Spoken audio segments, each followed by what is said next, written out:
What am I even supposed to say to this? I don't know. I don't know. I hope if any of you have watched any of these, you have a small chuckle before you listen to them. When you hear that sort of thing, you're like, I know what was actually going on. I'm in the know.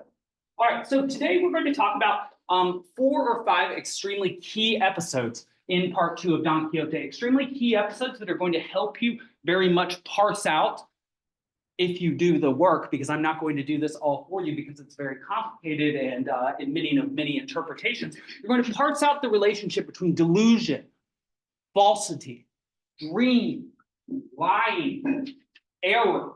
These are all terms that seem to constellate around a certain concept, something like ignorance. But some are conscious, some are unconscious.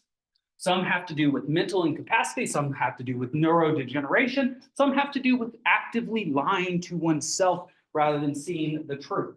And so what I want to at least start to do here is to give you a lot of evidence for your essays when you are considering what the relationship between Don Quixote, his madness, Sancho, delusion, dreams, lying, error, all happens to be. And it starts in chapters 8, 9, and 10, when we are finally given the opportunity to see and yet not see Dulcinea of Toboso. What do I mean by this? Well, recall in part 1, you were reading very closely. We found out that Dulcinea was the name that Don Quixote had given to a real live peasant woman who is known for threshing buckwheat. In fact, that gets brought up by the Duchess in the reading that you will have read for today, but we will not get to until Friday and Monday. And do remember that our forum has been moved from today, obviously we're not doing it right now, to Friday to give us a couple of days of lecture in between so we can get into the meat of the matter. But recall that Dulcinea was the name given to a peasant girl named Aldonza de Lorenzo. Sancho, while Don Quixote was in the Sierra Morena and was half naked and dancing about so that Sancho could see that he was performing these hijinks, which he called penance, the Catholic idea of suffering for one's sins. Recall that Sancho was sent to find Dulcinea and to give her a letter. He forgot to take the letter, but he had asked that Don Quixote 2 or 3 times repeat the letter to him so that he could memorize it. He failed to memorize the letter. He then rolled into Toboso, and the priest and the barber saw him riding on Rocinante. Because he was riding on Don Quixote's horse, they assumed that he had robbed and killed Don Quixote. He then gave the far less probable story that Don Quixote was actually out in Sierra Morena, half naked, doing penance for his love, Dulcinea, and that Sancho was supposed to have brought a letter to Dulcinea so that he could then receive, at this time he had lost his donkey, he was going to get multiple donkeys and enrich himself. He was very, very, very upset at himself. He ripped out his hair when he realized he did not have the letter.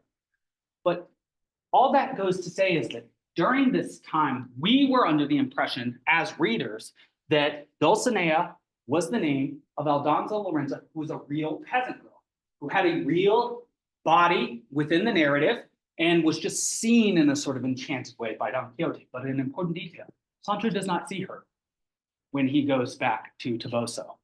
And so now, he and Don Quixote are teamed back up. What is it that Don Quixote wants to do? He wants to be led to Dulcinea's castle in La Mancha. He wants to be led to Dulcinea's castle, which Sancho will know the location of because he supposedly delivered a letter to her, though he has admitted that he did not deliver the letter. He has not admitted that he did not meet Dulcinea. So now Sancho finds himself in a pinch. He needs to find a castle that doesn't exist and to show Don Quixote, the woman of his dreams, that Sancho, though he had claimed he knew who Aldonza Lorenzo was, has not seen and does not know the location of. So how is he going to do this? Well, think about Don Quixote. What is one thing that we know about Don Quixote? That he doesn't necessarily believe what he sees. And so when all of a sudden 3 peasant girls I think they're on horses, they're on small, they might be on ponies. Let's see if I've got that here. Let's see, riding, that was very helpful. While these 3 ladies are riding down the road, Sancho has an epiphany, has an aha moment. And what is it that he decides? He decides to use his master's madness for his own gain, or at least to keep from being punished for his own misdeeds. And so you start to see the relationship between Sancho and Don Quixote's madness shift. It is as if Sancho, in understanding Don Quixote's madness to some extent, is starting to use it to his own advantage. And in this, you see how in part two, the characters become more complicated, more sophisticated. Sancho is not simply some simpleton or ignorant fool. He has a cunning streak in him. He is clever. He knows how to work to his own advantage. And he will, in fact, continue to mention the fact that he is not working to his own advantage during part two, because he has been harmed so many times. Don Quixote is continually paying out money to individuals who are not Sancho. And in fact, Sancho, as we know from the early part of part two, demands a salary from Don Quixote so that he can be enriched by his service rather than just rely on the word of Don Quixote that he will someday receive an insult. Though I think if you've been reading and you are in the middle 30 chapters, you will see that Sancho, in fact, does have an insult with scare quotes. And so these three peasant women are writing. Sancho sees his moment. He claims that he sees Dulcinea. And yet, I think if you've been reading closely, you'll find that what Don Quixote responds to him, you'll find this a bit odd or confusing or not nonplussing exactly, but it goes against expectation. I think as a reader, one would expect that when Sancho claims that Dulcinea is one of the peasant women and has clearly been enchanted and is now ugly rather than beautiful, this is what the narrative tells us, that Don Quixote will go along with it. He's deluded. He's mad. What does he know, right? And yet, wrong. That's not what happens. Don Quixote sees what is present. He sees the woman for what she truly is, a peasant, unattractive to his eye, not the beautiful Dulcinea that he has projected onto this character, Aldonza de Lorenzo. And so, there a very funny interaction occurs where the three peasant ladies think that this noble lord, this, he's petty nobility, but is not a peasant himself. Don Quixote is making fun of them. And the one that is called Dulcinea, in fact, does a very unladylike thing by jumping onto a horse from the back. It's a very dangerous thing to do, by the way, but apparently they're sporty. And this moment itself wheedles into Don Quixote's mind and creates a doubt that will continue on until the very final chapters of this text, where there will be a shift, major change. And that is something that we're really, really going to talk about today. In fact, just kind of hear that. It's okay. I was like, what is that beeping sound? It's funny sort of thing. Well, maybe the Don Quixote is happening to me finally.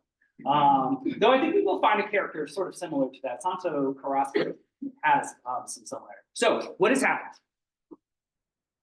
Sancho was called out for the fact that he does not know Dulcinea, or was asked by Don Quixote to find Dulcinea, to show him, or rather find the castle of Dulcinea, show Dulcinea to Don Quixote, and that would be that. However, as they were walking, Sancho realizes that he can't do that because he doesn't know who Dulcinea is. He's never seen her. So he picks out a random girl with her two friends riding, says she's Dulcinea, and claims that the only reason that Don Quixote cannot perceive the beauty of this individual, which he perceives himself, is because he must be enchanted. In fact, Don Quixote will take this to heart and start to think, perhaps it is the case that the enchanters, in order to harm me, not only are affecting me now, but affecting those that I love. And so that perhaps Dulcinea's visage has been changed to one that is more grotesque than gratifying because of the enchanter's ill will towards him.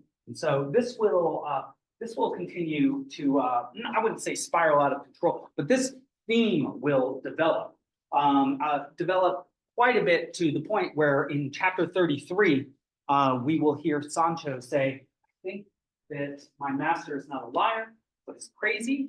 And in chapter 31, you will see that after Don Quixote is introduced to the Duke and the Duchess into their castle and is treated like he is in fact a glorious knight by the servants, that will be the first moment that Don Quixote truly feels that he is a chivalric knight. In order to truly feel that he is a chivalric knight, there must have been some question whether in fact he was one during the course of the narrative. It's important to keep in mind. Okay, so I'm not going to mention much about the cart and the Assembly of Death, except for to again complicate the notion of representation. So we heard that there was a character named Dulcinea. Dulcinea is a name that was given to another character named Aldonza Lorenza by Don Quixote. But to us as readers, Aldonza Lorenza and Dulcinea are just as equally real. They're words, proper names on a page. So to say one is one and one is the other, what does that mean to us who are reading a fictional tale? They're both fictional characters. So to say that, what does it mean to change the identity of a fictional character? It seems that there's less at stake than changing the identity to a real character. Why do I say this? Well, we've seen over and over that Don Quixote will attack people that seem rather normal in his time and place. He attacks goat herds who are going about. He attacks priests. He attacks windmills, not even people. He attacks a Basque person. But now he sees actors in costume. Actors in costume who remain in costume because they're going between two towns in which they act. And one of them looks like a figure of death and a demon.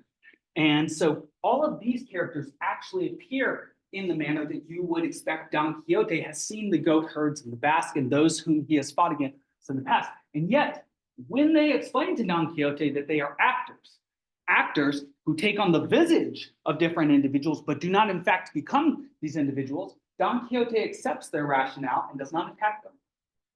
Which is confusing, because when somebody is just occupying a normal job like goat herd or priest and going about the landscape, he attacks them because he seems to see that they are some sort of army of knights or giants. And yet, when he sees people who are actually representing themselves as demons, he accepts their account that they are humans and lets them go. All right. Second most important story of today is the Knight of the Mirrors. And I brought this up last time. First, he's called the Knight of the Wood, and then he is referred to as the Knight of the Mirrors. Don Quixote runs into another knight, a knight that has moon-shaped reflective mirrors on his body as armor, and himself has a squire. He is himself a parallel to Don Quixote. And something that I mentioned last time is that like Hector and Achilles, and recall the story from the Iliad, that Achilles had given his armor, his beautiful armor, to Patroclus, his best friend or lover, depending on the account, and that Patroclus went to fight the Trojan enemy Hector. And Hector struck him down and stripped his body of his armor, this invention at that time, and then puts that armor on to then go out and fight Achilles. So that when Achilles fights Hector, his great enemy, he's fighting against somebody who is wearing his own armor and therefore looks just like him. So when he kills him, it's almost like he's killing himself. Why do I bring this up? Well, the Knight of the Mirrors is called the Knight of the Mirrors. He has mirrors on him. When one looks at mirrors, one sees one's self. Now, the quote that I'm repeating over and over, ad infinitum, ad nauseum, to you all is, you will see it when you believe it, rather than you will believe it when you see it. What is the problem with looking in a mirror for seeing yourself? It's not, say more. It's not completely accurate. What do you mean when you say that? It's flipped. Okay, yeah, no, there is an inversion. Yeah, and that always messes with me. Do you ever see pictures of yourself and your one ear is in the wrong place? I have a funny ear. I don't know if you have a funny ear, but my right ear, I think it's my right ear. It depends because it's pictures, it switches sides. But like my funny ear is on the wrong side. And I'm like, oh man, why is it on that side? But that's good. There is an inversion. We also know from, if you're a driver, what does it says on your side view mirrors? So perspective is not quite right in a mirror. And you know that from like a House of Fun mirrors. When you get a mirror's dimensions change, it changes the dimensions of what it represents. Okay, that's really interesting too. Okay, there's my marker. But here's my question to you. In order to see yourself for what you really are in the mirror, don't you need to know yourself for what you really are? if I look at the Knight of the Mirrors and I'm deluded, and I think that I'm a knight, what might I think about this Knight of the Mirrors, who is also clearly someone attempting to be a chivalric knight out of a fictional past that did not exist? Don Quixote sees an opponent, sees a knight like he is. But what do we know about Don Quixote's status as a knight and knights in 17th century Spain? Chivalric knights. Knights that they're not real. So what should he realize about this knight in front of him? If you are really thinking coherently, that he's not real too, that he is just like him. And yet, that's not what he realizes. And Sancho, with a neighbor of his, Tomé Cecial, who is the squire of this Knight of the Mirrors, who turned out to be the bachelor Samson Carrasco, who has read a great deal of literature and has been sent on an errand by the priest and the barber to engage in holy combat with Don Quixote. Obviously, as a younger man who's not out of his wits, he's going to defeat Don Quixote and demand that, as condition of his victory, Don Quixote return home for, I think, 2 years. And eventually this will happen. Carrasco will get a second crack at Don Quixote. But in this moment, that's not what happens. The unthinkable happens. Samson Carrasco loses in a battle to Don Quixote and is sent home packing. Don Quixote, in this moment, a lie should have been used. How should I put this? The desire of Samson Carrasco, alongside the barber and the priest, was to use a lie in order to correct the path of Don Quixote, even if not correct his mind. If he goes home and is forced to live his normal life without picking up a lance and taking Rocinante out on a sally for a couple of years, then perhaps he will come back to his wits and perhaps he will be healthy again. And yet, what happens is that Don Quixote defeats this knight and is further entrenched in his identity as a knight, because not only has he stood in his mind actual combat against a foe, he has defeated a foe. And this is added to his own personal kleos, his own personal reputation. Kleos is a Greek word for glory. Just transliterated glory. Yes? Gabriel's trying to get, he's asking how to do that. There's no, yeah. No, it's just a video. It's just a video. It's that would be very if we could do that, that'd be special, but we're not doing that. So yeah, we're just taking the video. Okay. Well, so a couple more things about this knight is he is a very Samson Carrasco knows his chivalric literature, knows that Don Quixote has based his entire identity on the archetype of a chivalric knight, has to have a lady love, has to have a squire, has to ride on a horse, has to take battles against fantastic creatures. Well, we learned that this Knight of the Mirrors also has a lady love named Casildea de Vandalia, or de Vandalia. De Vandalia. And this is a detail that I'm glad I almost didn't mention, but I'm glad that I am mentioning, is that what really sets off Don Quixote when talking to the Knight of the Mirrors before fighting him and defeating him is that the Knight of the Mirrors claims that he's defeated all of the knights in La Mancha, including Don Quixote.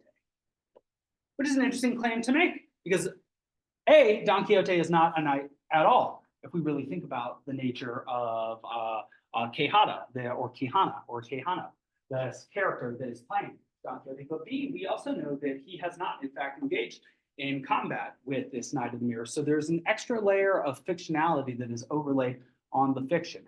There is something like a lie told to Don Quixote about the fact that he has entered into combat with this fictional knight, which is added to the fictional reputation of the knight. And this is something that Don Quixote finds unacceptable. You may have defeated other knights in Toboso, maybe one that looked a lot like me, very unlikely, but it is not the case that you have actually defeated Don Quixote.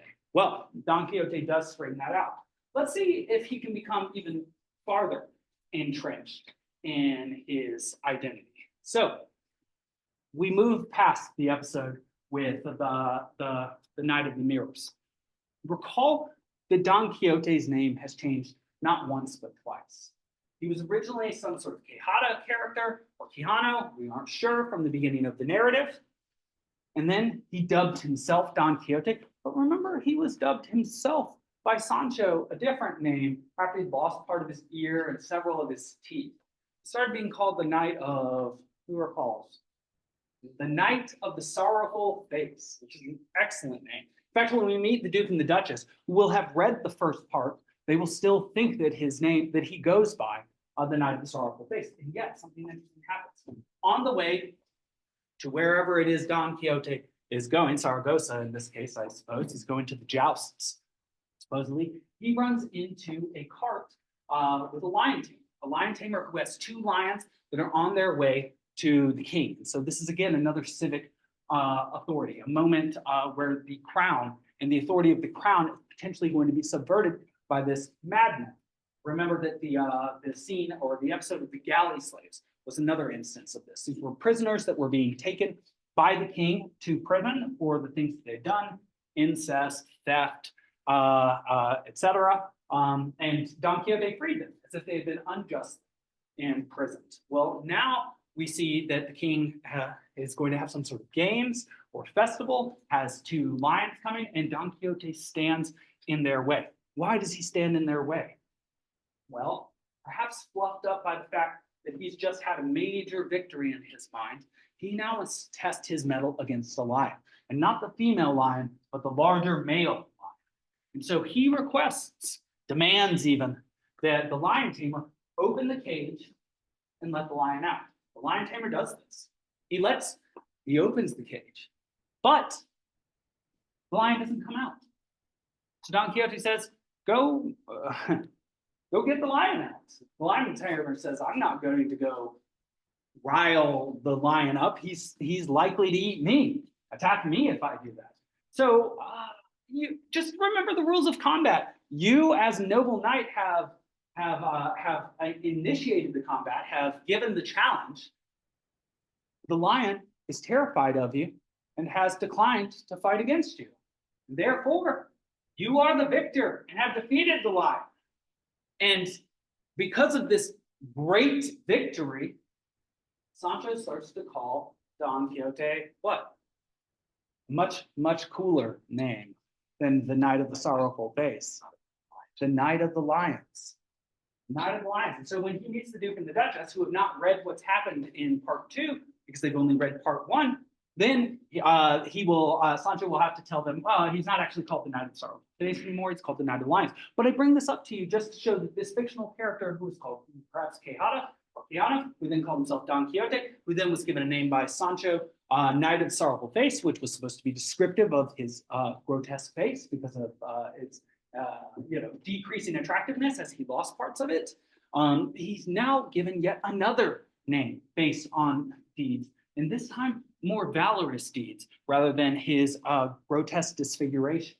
And so something you might really want to think about is, how real are these successes of Don Quixote? They exist within the realm of a fiction overlaid on a fiction, right? He defeats a knight who is himself pretending to be a knight in order to get Don Quixote to stop pretending to be a knight. And yet Don Quixote defeats this pretend knight. This lion does not actually engage in combat with Don Quixote, but what virtue must he show? Perhaps it's brazenness or brashness, but what real virtue must he have in order to even consider standing against a lion, even though he doesn't have to do so ultimately? Bravery, courage, right? And so one wonders, there's delusion and madness, but there's also intelligence and virtue in Don Quixote as well. Know that he's a great literary interpreter, writes good letters, and has quite a few opinions about the literature that he's read, particularly Amadis de Gaul, and particular queens like Queen Madasima from the text. It's almost like he's coming up a little bit. But then, well, let's jump to what I think is going to be the final story of today. We might get to Master Pedro, Gines de Pasamonte, and his monkey, but we're certainly going to get to the Cave of Montesinos. So, right before the Cave of Montesinos happens, we have an excellent interlude that reminds us, I think, a lot of Eugenio and Leandra, and let's say Camacho, as well as let's see Dorotea, and these several pastoral romances that involve marital triangles. We get probably the best one of those, the most developed one of those, the most interesting and the most difficult to predict in chapter 21. I don't have a ton of time to talk about it, so I'm going to lay it out in its bare bones. There was supposed to be a wedding between some of Basilio and a Quiteria, but this Camacho character, he steals Quiteria from Basilio. They are Camacho and the stolen Quiteria are now at the church, and they're about to get married. And right before they are going to say their vows, Basilio interrupts the wedding, sticks a staff into the ground, and impales himself on it. Blood everywhere. Now, while he's bleeding out, there's a priest there, and the priest says, "You need to say your last rites so that you go to heaven before you die." And remember, this is sort of a rehashing of the discussion very early on the Don Quixote had with one of the goat herds about how chivalric knights are in some way unchristian, because before they go into a battle and fight against an enemy where they might die, instead of praising God and making prayers to God, they make their prayers to their lady. And so that's a little bit different. And Don Quixote was pushed on that. And he says, well, no, they will eventually commend themselves to God, but and that doesn't take very much time. But he gets pushed by the goat herd, and the goat herd says, well, I don't know, you can die pretty quickly in a battle. So are you really sure that they have time to do that? And very interesting sort of theological question here. So fine. In any case, Basilio has impaled himself. He is being told that he needs to give his last rites. However, he says, I won't give my last rites until Quiteria, who is my originally betrothed, marries me. Think about that. That's an interesting claim. He says, and it also puts her in an interesting position, because if she does not say yes to this request by her own will, he will then die in mortal sin from committing suicide and will go to hell. And so his immortal soul's fate is tied to her action.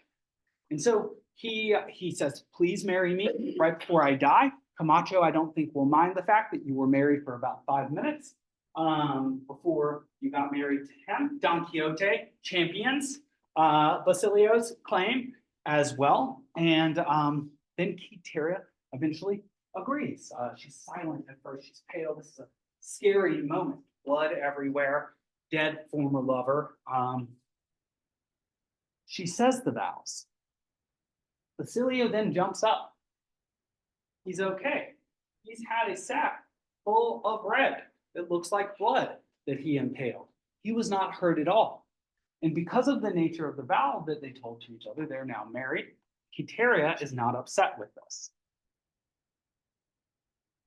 Something I might just ask you here is that since this is fiction that is read rather than viewed, what is the difference to us between Camacho and Basilio marrying Quiteria?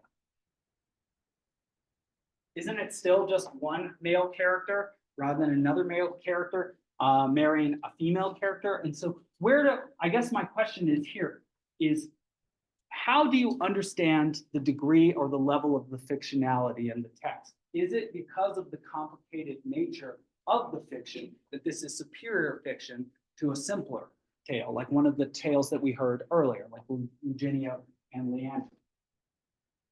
Even though this is just as fictional as other fictional tales, there is something more to it. There is something inside of it that feels real, that can cause real emotion. In fact, I noticed many of you, not most, some of you, some/many of you, somewhere in between those two terms.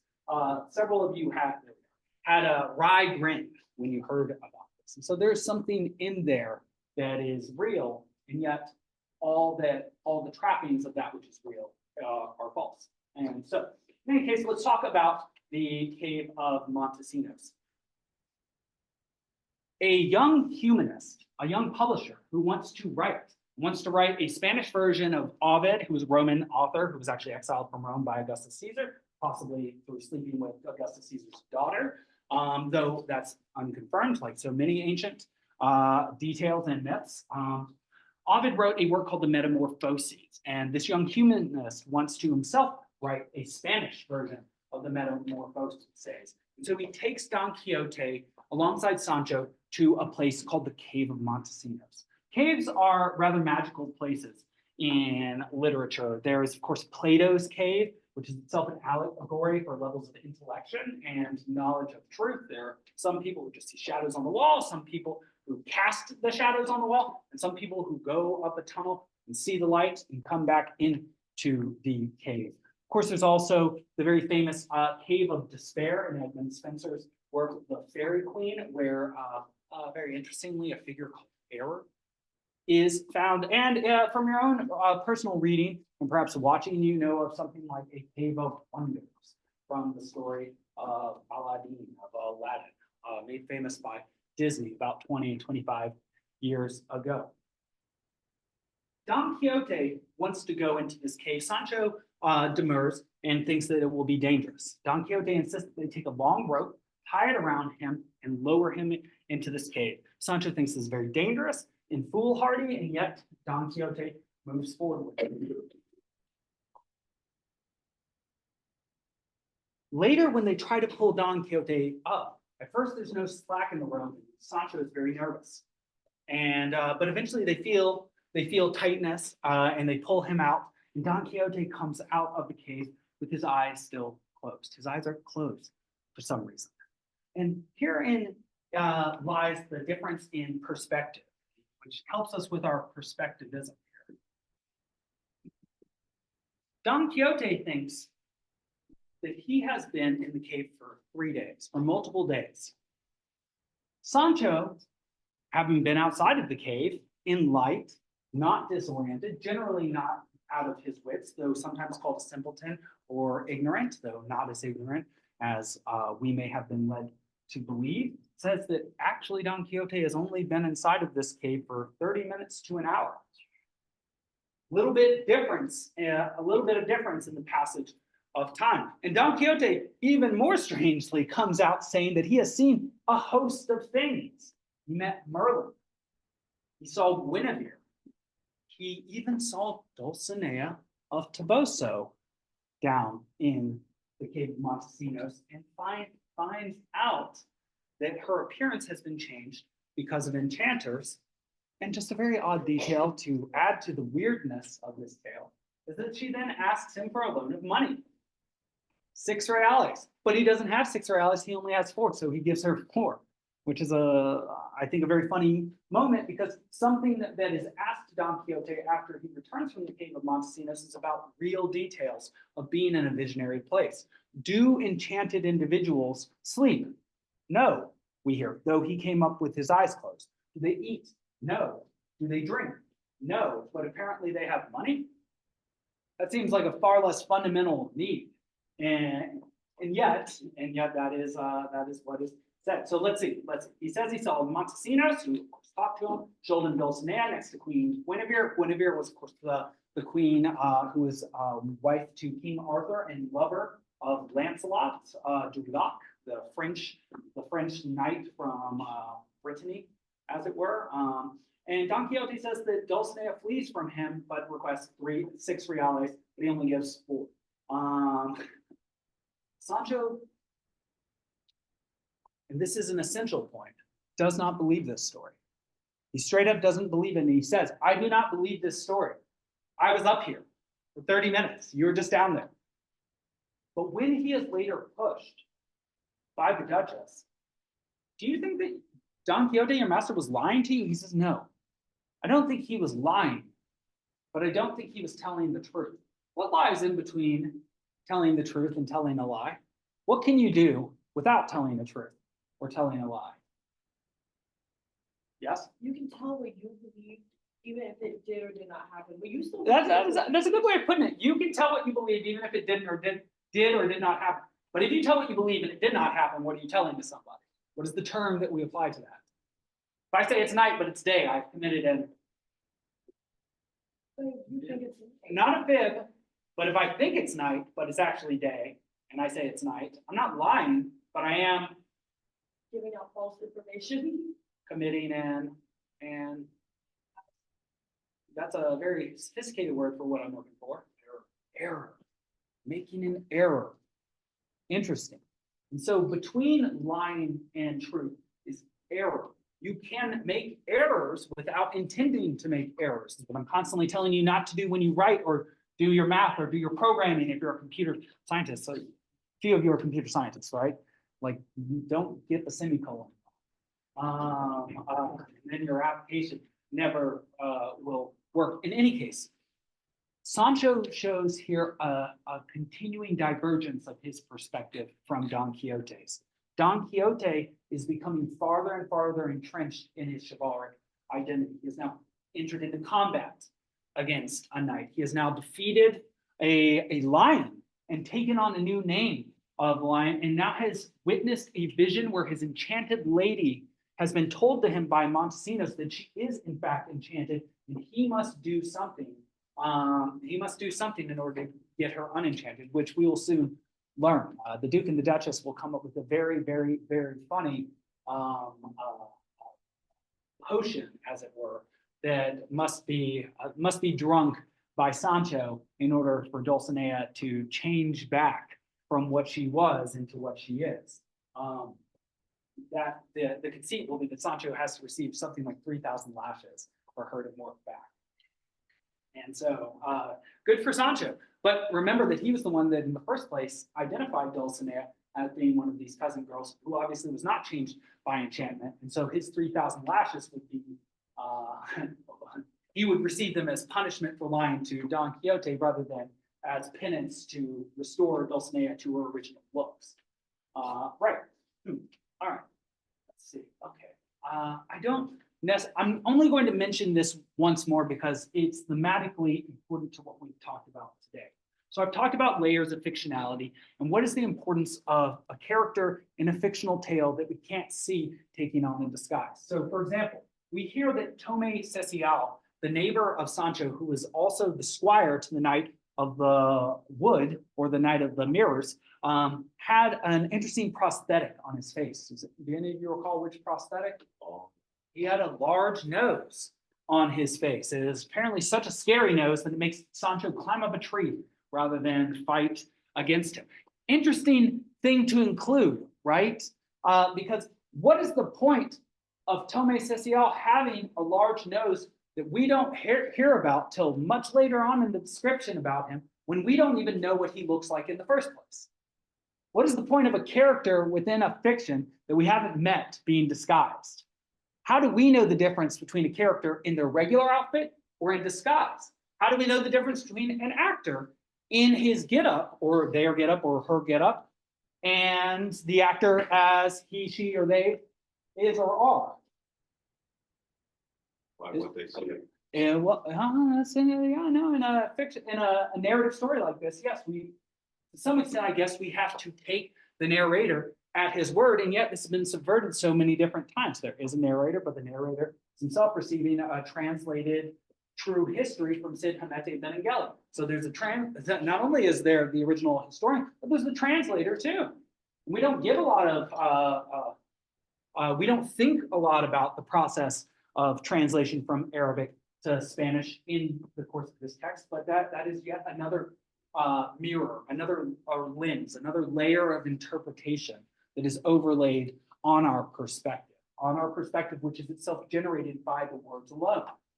So perhaps we are becoming confused, at least you're here. That's for sure. Well, I say all that because of this. We find out Don Quixote now heads to an inn. In this case, this is one of the few times that he does not think that the inn is a castle. We find out that there is a puppeteer who comes around named Master Pedro, and he has a magical monkey. And remember what we've been saying about magic and the value of magic in this text. And supposedly what Master Pedro can do is that his monkey comes out and he, or sorry, no, oh no, I'm thinking, yes, yeah. Sorry, I was thinking of another part that's just a little bit later on that also has a bit of prophecy, but this monkey, we can tell the viewers who observe him their present or their past, which Sancho says is useless because he knows his present and his past. He would want to know something like his future. But what we find out about this Master Pedro is that he is not a new character at all. He is actually a character that is reprising his role from part one, Gines de Pasamonte, the same Gines de Pasamonte that was one of the galley slaves that was known for being clever and was himself a literary person like Don Quixote, like Cervantes himself, because he had written his own biography, which obviously was not finished because his life was not finished. And yet that says something about autobiography, right? You can never truly write an entire autobiography. Somebody has to finish it. If you're a biblical scholar, for example, you notice this in certain Old Testament stories that certain perspectives might be taken by like Moses, but then the last couple lines of a story are, and then he died and was buried in this place. What does that tell you? That obviously the person being considered is not telling the story. And well, you know, if you get into that sort of interpretation, that might be the sort of detail that you need to observe. In any case, why is it the case that we are reintroduced to Gines de Pasamonte as a new character, and it is told to us that he is in disguise, like Tome Cecial was in disguise? Were we not told that additional detail, which does seem to add to the fiction for some reason or another, a reason that perhaps you will decipher for yourself? Does that change the nature of what we are reading? Does that change the nature of the interaction between Don Quixote and Master Pedro in a meaningful way? If Master Pedro were simply a new character who had a monkey and then put on a puppet show, would that be definitively different as an episode from if Master Pedro is in fact in a Gines de Pasamonte in disguise from the first part, who's using his knowledge of Don Quixote to enrich himself? I think that is, well, that is a big question that I have. And so the last thing I'll say is that Master Pedro not only has this prophetic monkey, but also has a puppet show that he puts on. I believe it is the story of Charlemagne and Roland, which is a story, a crusade story of a fight for Roncesvalles. And this Roland had a magical horn that if he blew this horn, his allies would come to him and fight alongside him and he would not die. However, he was so proud, he refused to blow the horn until the last possible moment and ends up dying. A very typical story of pride and heroes. This story is portrayed to Don Quixote with puppets. Now, recall earlier that with actors, he had accepted that even when they are in their actorial disguise, when they're in their person, when they're in character, in costume, he accepted that they were not truly demons. They were people who were actors who were occupying roles going between cities. Now, when he sees puppets that I think most people would agree are a level of fictionality removed even from actors, like the difference between watching a a movie with live action characters and a movie that is animated, for example. The animated movie seems a little bit more fictional and can be a little bit more fictional. So we get into this even more fictional situation. What happens? Don Quixote perceives in front of him a puppet show? No.